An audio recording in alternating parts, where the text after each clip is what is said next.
एक बार फिर से रोहिंग्या शरणार्थियों एवं अवैध कब्जाधारियों को लेकर शहर की राजनीति गर्मा गई है। दरअसल लगभग 8 महीने पूर्व शहर के भाजपा पार्षद आलोक दुबे ने महामाया पहाड़ पर रोहिंग्या शरणार्थियों को बसाने का आरोप कांग्रेस पर लगाया था। साथ ही नगर निगम की सामान्य सभा में भी इसे लेकर खूब बवाल मचा था, जिसके बाद स्वास्थ्य मंत्री टीएस सिंहदेव सहित पार्षद आलोक दुबे ने जिला प्रशासन से मामले की जांच की मांग की थी। जिला प्रशासन ने एक समिति गठित कर जांच करवाई, जिसकी रिपोर्ट 15 फरवरी को सार्वजनिक की गई है। जिसके बाद एक बार फिर से पक्ष एवं विपक्ष की राजनीति तापमान सर्दी के मौसम में भी बढ़ी हुई दिख रही है। आज श्रम कल्याण बोर्ड के अध्यक्ष सहित कांग्रेस नेताओं ने पत्रकार वार्ता कर इस मामले में जिला प्रशासन की रिपोर्ट पर सवाल खड़ा कर दिया। साथ ही पार्षद आलोक दुबे से इस्तीफे की मांग कर दी है। अंबिकापुर के महामाया पहाड़ पर अतिक्रमण के मामले में एक तरफ जहां प्रशासनिक जांच में यह खुलासा हुआ है कि 254 अवैध कब्जाधारियों ने 3.39 हेक्टेयर भूमि पर कब्जा कर रखा है। इन्हें जनप्रतिनिधियों ने ही बसाया है। अब प्रशासनिक जांच पर छत्तीसगढ़ श्रम कल्याण बोर्ड के अध्यक्ष शफी अहमद ने कई सवाल खड़े किए हैं। शफी अहमद का आरोप है कि जिला प्रशासन ने भाजपा पार्षद एवं अन्य लोगों के साथ साठगांठ कर जांच रिपोर्ट तैयार की है। अंबिकापुर के महामाया पहाड़ पर अतिक्रमण किए जाने के मामले में जिला प्रशासन द्वारा जांच रिपोर्ट जारी किया गया है। जांच रिपोर्ट सामने आने के बाद कांग्रेस हमलावर हो गई है। छत्तीसगढ़ श्रम कल्याण बोर्ड के अध्यक्ष शफी अहमद ने प्रेस वार्ता कर प्रशासन की जांच रिपोर्ट पर सवाल खड़े किए हैं। कुछ वर्षों से महामाया पहाड़ अतिक्रमण की बात लगातार सुर्खियों में रही है और कुछ भारतीय जनता पार्टी और उनके पार्षदों के द्वारा लगातार पूरे शहर में भी भ्रम की स्थिति निर्मित की जा रही थी और जिला प्रशासन के माध्यम से जो रिपोर्ट सार्वजनिक हुआ है उसमें कई खुलासे भी हुए हैं, जिसमें इनके द्वारा जो प्रचार पूरे शहर भर में किया जा रहा था कि 500 लोगों को झारखंड और बिहार से लाके बसा दिया गया है।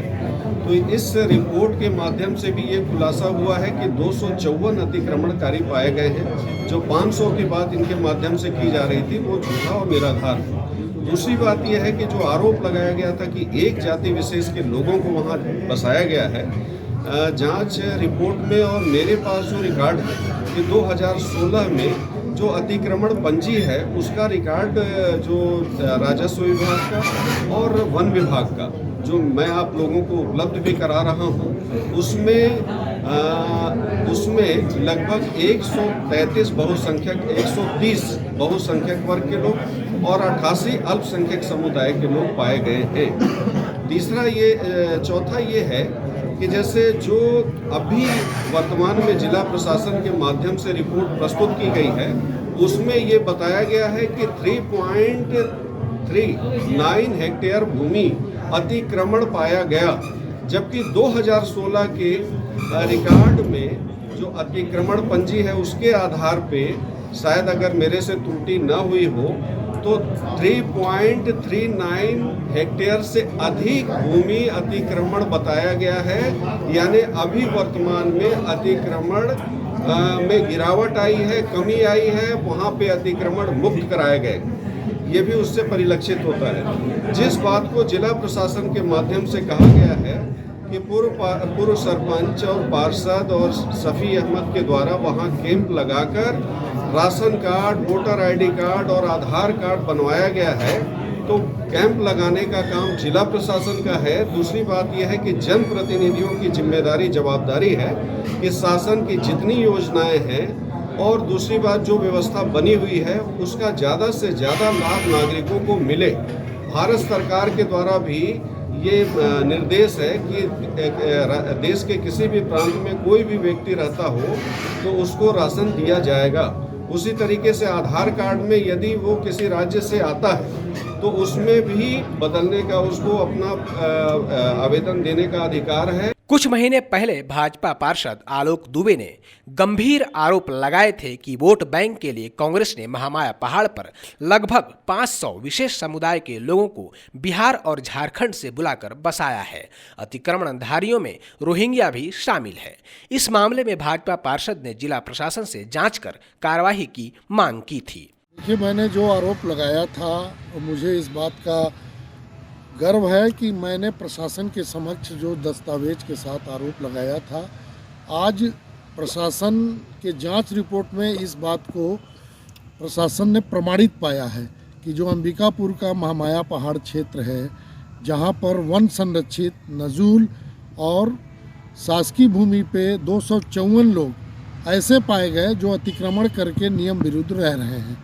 और जहां तक बात आरोप है कि रोहिंग्या जांच में नहीं मिले, तो मैं उस समय भी कहा था, आज भी कहा हूं और भविष्य में भी कहूंगा कि जिस ढंग से एक वर्ग विशेष के लोगों का बिना दस्तावेज के राशन कार्ड और निवास प्रमाण पत्र बनवाया जा रहा था, तो मैंने एक आशंका व्यक्त की थी कि ये जो लोग हैं संदिग्ध लोग, ये रोहिंग्या हो सकते हैं। अब रही बात, मेरे जो कांग्रेस के मित्र मेरे से इस्तीफा मांग रहे हैं, आरोप लगा रहे हैं मेरे ऊपर कि नैतिकता के नाते पार्षद आलोक दुबे भाजपा के इस्तीफा दें, तो मैं उनसे पूछना चाहता हूं कि 254 लोग जो महामाया पहाड़ पे अतिक्रमित पाए गए हैं, क्या ये कांग्रेस के हमारे मित्र माननीय स्वास्थ्य मंत्री छत्तीसगढ़, सभापति नगर निगम अंबिकापुर या वर्तमान में श्रम आयोग के जो श्रम कल्याण बोर्ड के अध्यक्ष हैं, ये इस बात का खुलासा करेंगे कि जो अतिक्रमित लोग 254 लोग पाए गए हैं, इनको क्या यह उनका संरक्षण है या इनके बेदखली के लिए जिला प्रशासन, वन विभाग इनसे कोई पहल करेंगे? ये तो जांच रिपोर्ट जो महामाया पहाड़ का है, अभी राजस्व अमले का आया है।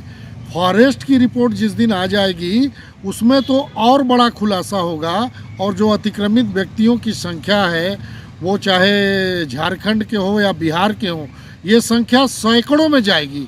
मुझको ऐसा अनुमान है, क्योंकि मैं भी उस जांच का एक हिस्सा हूं, मेरे से भी बयान लिया गया है। पार्षद द्वारा लगाए गए गंभीर आरोप के बाद राजस्व विभाग, वन विभाग और पुलिस विभाग की संयुक्त टीम पूरे मामले की जांच की।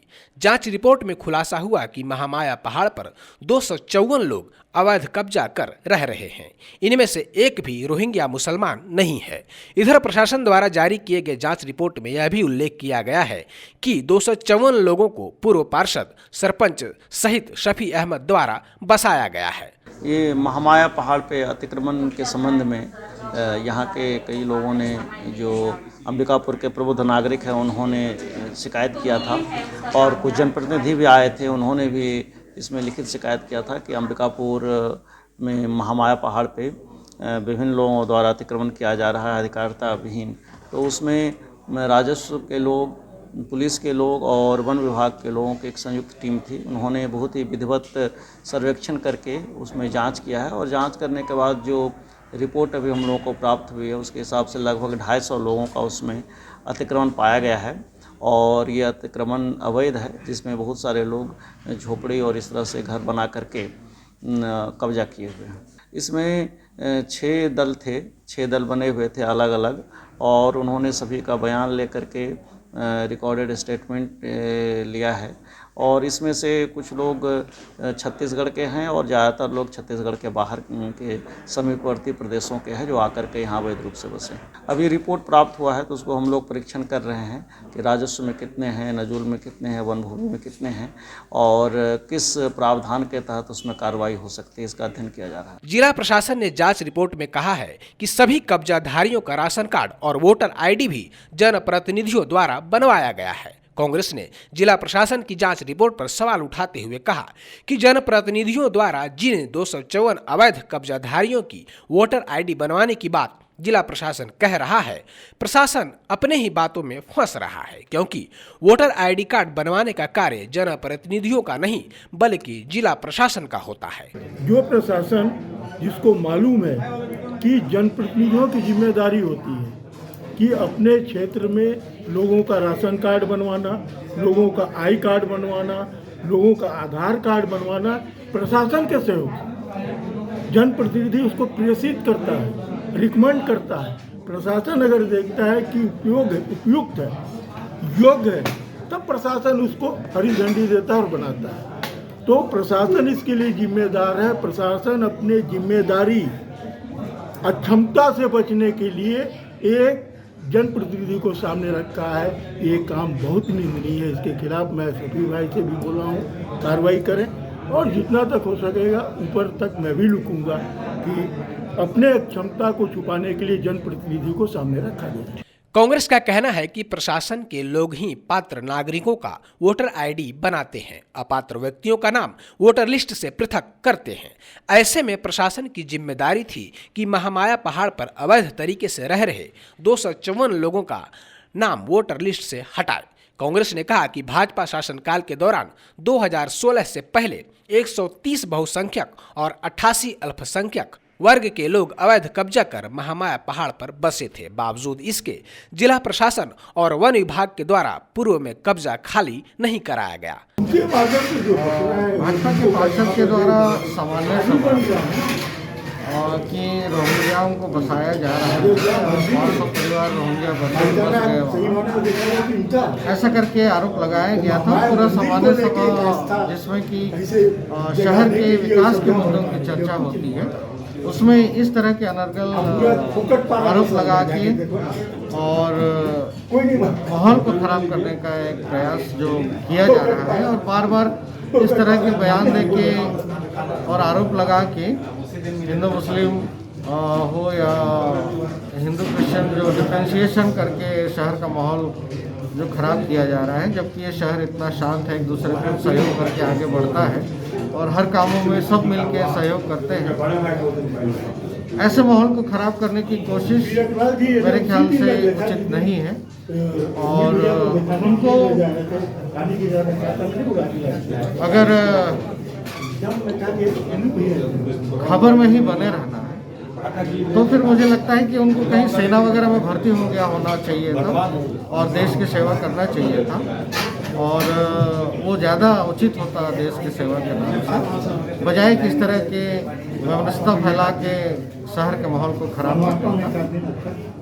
रही बात नैतिकता के आधार पे तो देखा जाए, आपका क्वेश्चन है कि उनको क्या करना चाहिए। नैतिकता के आधार पे तो बल्कि हमारे सम्मानित पार्षद जितेंद्र मिश्र जी ने तो उन्हें खुला चैलेंज किया था कि अगर एक भी मिल जाएंगे मैं इस्तीफा दे दूंगा, कोई नहीं मिलेंगे तो वो इस्तीफा देंगे क्या, तो उनको तो नैतिकता के आधार पर इस्तीफा दे ही देना चाहिए। कांग्रेस ने कहा कि जिला प्रशासन और वन विभाग की जिम्मेदारी थी कि महामाया पहाड़ पर हो रहे अतिक्रमण को रोका जाए। अब भाजपा पार्षद के साथ सांठ-गांठ कर जिला प्रशासन ने जांच रिपोर्ट तैयार की है। वहीं अब रोहिंग्या मुसलमानों की महामाया पहाड़ पर बसे होने की पुष्टि नहीं होने पर शफी अहमद ने भाजपा पार्षद आलोक दुबे से नैतिकता के आधार पर इस्तीफे की मांग की है। सरगुजा और अंबिकापुर एक समरसता भरा और बहुत सभी लोगों के साथ मिलकर चलने वाला खूबसूरत शहर है। ऐसी बातों से शहर की गुडविल भी खराब होती है, शहर बदनाम होता है और पूरे देश में सरगुजा अंबिकापुर इस नगर निगम को स्वच्छता के लिए जाना जाता है। ऐसी बातें नहीं करनी चाहिए जिसमें तथ्यहीन हो और वो भी जो जवाबदार जनप्रतिनिधि है उनको। और न तो उस दिन रोहिंग्या का कोई चक्कर था ना आज बड़ा रिपोर्ट आ गई। अब इसके बाद में पार्षद महोदय को समझना और सोचना चाहिए कि ऐसी बात करने से क्या अंबिकापुर शहर का भला होगा, और मुझे तो नहीं लगता है कि अंबिकापुर शहर का भला होगा। मैंने तो कल ये बात कहा कि अगर मैं अपना कोई बात इतने तर्क के साथ रखता हूँ और उसके बाद अगर वो मेरी बात सत्य नहीं होती या सत्य के करीब भी नहीं होती है तो ज़रूर उनको अपनी जवाबदारी के तहत जो बात उन्होंने पूर्व में कहा है उसका उनको पालन करना चाहिए।